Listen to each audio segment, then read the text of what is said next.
வருகின்ற 30ஆம் தேதி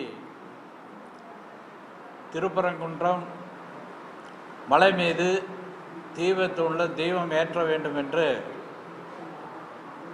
ஒரு மிகப்பெரிய ஆர்ப்பாட்டமானது நடக்கின்றது. தொடர்ந்து பல ஆண்டுகளாக தீபம் ஏற்றணும் அப்படி தொடர்ந்து போராடிட்டு இருக்கோம்.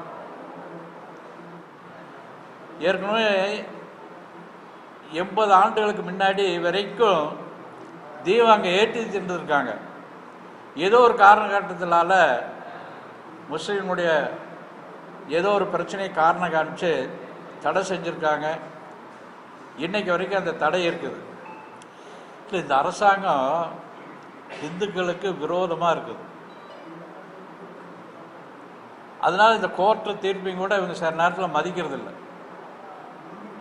அதை வற்புறுத்தி தான் இந்த வருகின்ற 30ஆம் தேதி இந்த ஆர்ப்பாட்டமானது நடக்குது. அதனால் இதை புரிஞ்சுக்கிட்டு இந்த அரசாங்கம் கோர்ட்டு தீர்ப்பை மதிக்கணும், இதுக்காக அனுமதி கொடுக்கணும் அப்படிங்கிறத நம்முடைய கோரிக்கை வச்சுருக்கோம்.